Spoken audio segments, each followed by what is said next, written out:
ये प्रोटेस्ट की बात इसीलिए होती है, ये भी संवैधानिक अधिकार है ना। पीसफुल प्रोटेस्ट संविधान का सबसे बड़ा रास्ता है।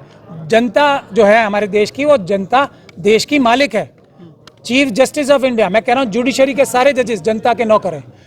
चीफ मिनिस्टर्स हमारे नौकर हैं, प्रधानमंत्री हमारे नौकर हैं। अगर नौकर जो पार्लियामेंट है वो हमारी नौकरों से भरी हुई है, क्योंकि एमपी हमारे नौकर होते हैं।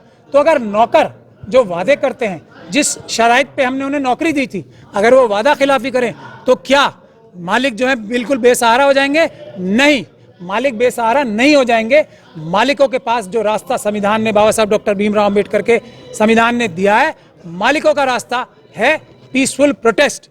सरकारों को मजबूर किया जाए, एमपी एमएलएस को, चीफ मिनिस्टर्स को, प्राइम मिनिस्टर को ये कहा जाए कि इस मामले में आप हमारी रिजर्वेशन जो खत्म कर रहे हो, जो सेंसस नहीं करा रहे हो ओबीसी का, इसलिए हमने आपकी ताकत जो हमने दी थी आपको, वो हमने वापस ले ली। ये है पीसफुल प्रोटेस्ट का तरीका। इसीलिए आपने देखा होगा किसान आंदोलन हुआ, प्रधानमंत्री जी ने माफी मांगी और वापस लिया, गलती मानी।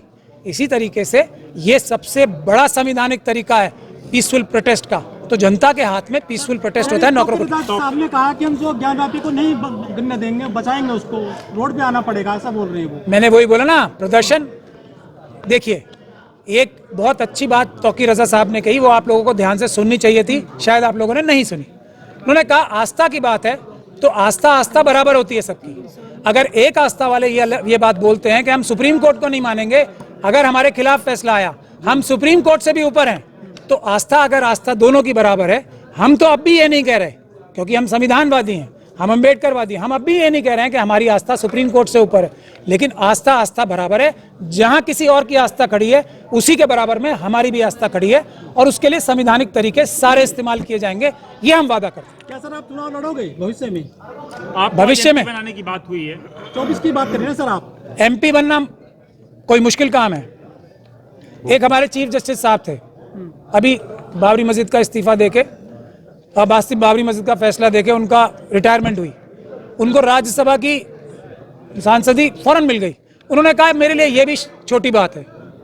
तो आप ये बात समझिए, अगर ज़मीर फरोशी की बुनियाद पे अपने भारत की जनता के, खास तौर पे SC ST OBC और माइनॉरिटी की इंटरेस्ट कॉम्प्रोमाइज़ करके, उनका हक तलफी करके MP MLA बनना होता, तो मैं आपसे 25 साल पहले या 30 साल पहले बन चुका होता।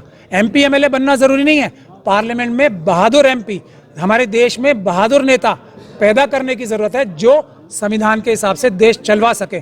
MP MLA तो हमारे जैसे लोग कभी भी बन जाएंगे। अभी मैं थोड़ा सा ज़मीर फरोशी कर लूँ, अभी मुझे कोई भी पार्टी अपना MP MLA बना देगी। अभी मौलाना तौकीर रज़ा थोड़ा सा कॉम्प्रोमाइज़ कर लें, कोई भी पॉलिटिकल पार्टी ने MP MLA मिनिस्टर बना देगी। लेकिन फिर हम अल्लाह को क्या मुंह दिखाएंगे? ये है बुनियादी बात। MP MLA बनना ज़रूरी नहीं है, अपने MP MLA जिता के लाना बड़ी बात है, हम उस काम पे लगे हुए हैं। ईमानदार MP MLA जिता के लाना बड़ी बात है, हम उस काम पे लगे हुए हैं।